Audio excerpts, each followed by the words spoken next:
Saya Safira Zara Ramadanti dan pertama-tama saya akan menjelaskan tentang asal-muasal dan latar belakang dari hidangan yang akan kami hidangkan. Jadi, sesuai dengan namanya, Swedish Meatball adalah makanan khas dari negara Swedia. Dan di negaranya, hidangan ini juga dikenal dengan nama köttbullar. Nah, namun pada tahun lalu, akun resmi dari pemerintah Swedia mengumumkan bahwa sebenarnya asal-muasal Swedish Meatball itu adalah dari Turki. Jadi ceritanya pada abad ke-18, Raja Charles ke-12 dari Swedia sempat menghabiskan beberapa tahun di wilayah Kekaisaran Ottoman.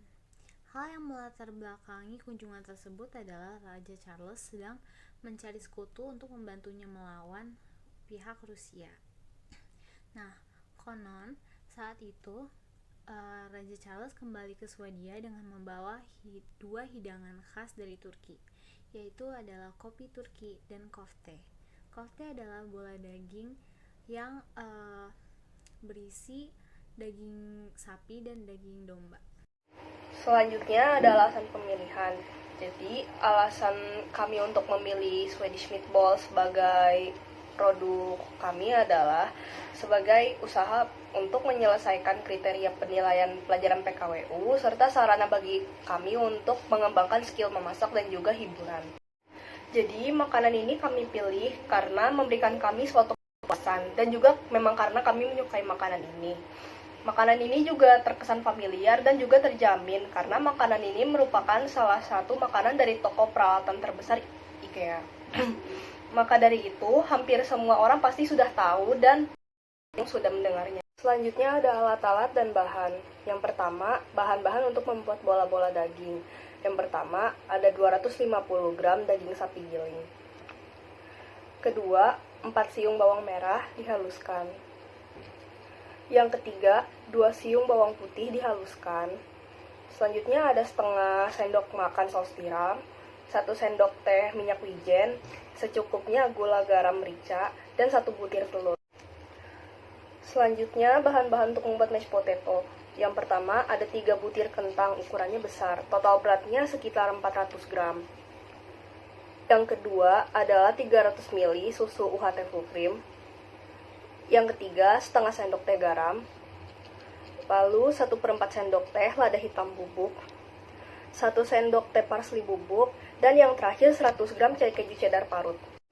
Selanjutnya, bahan untuk membuat saus jamur. Yang pertama, ada jamur shiitake, 2 siung bawang putih dihaluskan, setengah sendok teh bubuk lada hitam, setengah sendok teh garam, 100 ml heavy cream, dan yang terakhir keju parut. Dan yang terakhir ada pelengkap. Jadi kita bisa gunakan selai stroberi atau lemon berry, tapi itu opsional, bisa dipakai bisa enggak.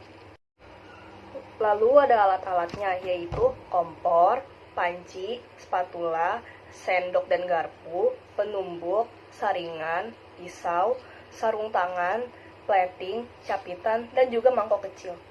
Ada biaya pembuatan dan penjualan. Jadi, menu makanan yang kita buat di sini adalah meatball and mashed potato with mushroom sauce. Jadi, biaya tetapnya atau fixed cost-nya itu tidak ada karena kami menggunakan fasilitas di rumah yang telah dibayar oleh orang tua. Variable cost. Variable cost-nya itu di sini adalah bahan-bahan baku. Contohnya seperti strawberry, cooking cream, unsalted butter, jamur champignon, quick melt cheese, kentang, dan susu UHT. Ini. Dan juga ada lada dan daging. Jadi, total biaya produksinya itu sekitar Rp217.500. Kalau BP produksinya sendiri, itu kita sudah menghitung sekitar kurang lebih 5 unit. Dan BEP harganya itu sekitar 43.500. Untuk harga jualnya, kami telah menetapkan untuk penjualan sekitar. Selanjutnya, saya akan menjelaskan tentang cara pembuatan hidangan-hidangan yang akan kami hidangkan. Jadi yang pertama ada meatball. Nah, cara pembuatan meatball itu bisa dibilang mudah. Jadi kita campurkan seluruh bahan-bahan yang sudah disiapkan. lalu diaduk sampai halus, sampai rata, lalu dibentuk bulat-bulat seperti bakso dan dikukus. Itu agar tingkat kematangannya setara dari dalam sampai luar. Nah, lalu setelah dikukus, meatball tersebut bisa langsung digoreng atau bisa disimpan di dalam lemari pendingin. Lalu yang kedua, saya akan menjelaskan tentang cara pembuatan mushroom sauce. Jadi langkah yang pertama kita akan lakukan adalah memasukkan bawang putih yang sudah dihaluskan ke dalam wajan. Lalu dipanaskan sampai sudah berwarna kecoklatan. Langkah yang kedua adalah memasukkan potongan-potongan dari jamur. Nah, lalu jamurnya akan kita terus tumis sampai sudah melayu. Lalu saat sudah layu, langkah yang ketiga adalah memasukkan heavy cream atau susu full cream yang sudah disiapkan. Lalu tunggu sampai matang. Nah, selama menunggu itu bisa juga dimasukkan garam atau lada sesuai selera, atau bisa juga dimasukkan keju parut agar lebih creamy. Lalu, hal yang terakhir adalah saya akan menjelaskan tentang cara pembuatan mashed potato. Langkah yang pertama adalah memotong kentang menjadi 4 bagian. Hal ini bertujuan agar saat kentang direbus, kentang akan cepat matang dan akan mudah untuk dihancurkan. Nah, langkah kedua adalah menghancurkan kentang. Ini bisa dilakukan dengan 2 hal. Yang pertama adalah penghancuran manual, dan yang kedua adalah memakai blender. Nah, lalu yang ketiga adalah saat menghancurkan kentang, kita menambahkan susu full cream yang sudah dicampur dengan lada atau merica dan garam. Bisa juga memakai masako. Nah, lalu sudah dihancurkan dan diaduk dengan rata, sudah jadi mashed potato. Setelah kalian tahu bagaimana cara kerja dalam membuat produk kami akan menjelaskan tentang kendala apa aja sih yang kami hadapi dan bagaimana solusinya. Nah, kira-kira itu ada 2. Yang pertama itu adalah kami cukup sulit untuk mencari bahan baku dengan kualitas yang tinggi namun juga murah. Terus yang kedua, kami juga sulit untuk mencari 1-2 bahan baku yang kami butuhkan itu di supermarket seperti itu. Terus bagaimana solusinya? Nah, yang pertama itu adalah untuk harga murah namun dengan kualitas yang tinggi. Sayangnya kamu tidak bisa menemukan solusinya. Jadi akhirnya mau tidak mau kami harus tetap mau tidak mau untuk mendapatkan kualitas yang bagus, kami harus membelinya dengan harga yang mahal. Nah, cuma dengan ini kami harapkan setidaknya kalian bisa merasakan rasa yang sama dengan dan juga kualitas yang sama dengan yang ada di restoran. Demikian. Terus yang kedua itu untuk barang yang sulit untuk didapatkan di supermarket, kami substitusikan dengan jenis krim dan jenis jamur yang lain. Selanjutnya saya akan menjelaskan mengenai kegiatan promosi yang kita pilih dan kenapa alasannya. Nah, kegiatan promosi yang kita pilih itu adalah kegiatan promosi tatap muka dengan cara penjualan langsung. Dan kami juga tidak lupa untuk meminta para konsumen untuk berfoto dengan produk kami dan menstorikannya di Instastory, dan tidak lupa dengan men-tag @abdelkum_foodhouse. Dan terima kasih untuk kalian yang sudah membantu kami ya. Nah, terus saya akan masuk ke kenapa alasannya. Nah, yang pertama itu adalah kami ini hanyalah seorang siswa, dan bisa dibilang siswa itu adalah tenaga kerja dengan waktu, mobilitas, dan budget yang terbatas. Jadi akhirnya kami hanya mempromosikannya ke lingkungan sekitar sekolah dan juga sekitar rumah kami.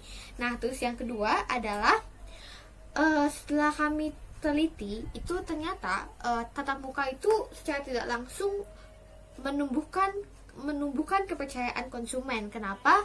Seperti yang tadi saya bilang, kita mempromosikannya ke daerah lingkungan sekolah dan daerah lingkungan rumah, dan pasti mereka juga banyak yang kenal dengan kami gitu kan, karena kita dekat dengan mereka, dan akhirnya mereka percaya dan yakin dengan produk yang kami tawarkan.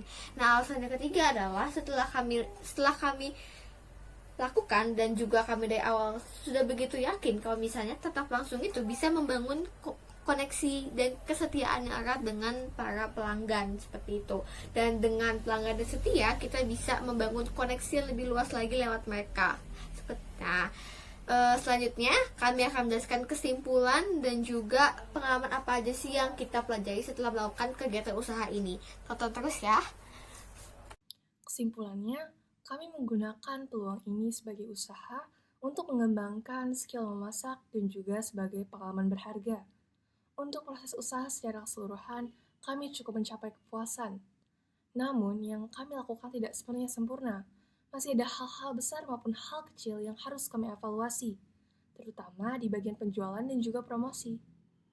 Kami belajar banyak dari pengalaman ini, mulai dari tidak tahu apa-apa sampai bisa menentukan strategi dan metode yang tepat, dan bagaimana cara kami agar bisnis agar sukses. Dalam tugas ini, banyak sekali masalah-masalah yang harus kami pecahkan dan harus kami hadapi. Dan hal itulah yang melatih kami untuk berpikir menjadi lebih dewasa. Kami harus bertindak secara profesional dan mementingkan kepentingan kelompok. Di sini kami juga belajar cara memasak. Sebenarnya kami berempat masih amatir dalam hal ini, tetapi tugas inilah yang membuat kami tertantang untuk belajar memasak. Kami sangat senang ketika hasil makanan kami berhasil. Jadi, kami berpikir lebih baik mencoba daripada tidak sama sekali. Selain itu, pengalaman ini dapat kami jadikan bekal saat berusaha di masa depan nanti. Banyak sekali hal-hal yang kami pelajari dalam tugas ini, dan kami berharap hal itu dapat bermanfaat bagi kami ke depannya. Sekian presentasi dari kelompok kami. Jika ada kesalahan, mohon dimaafkan. Wassalamualaikum warahmatullahi wabarakatuh.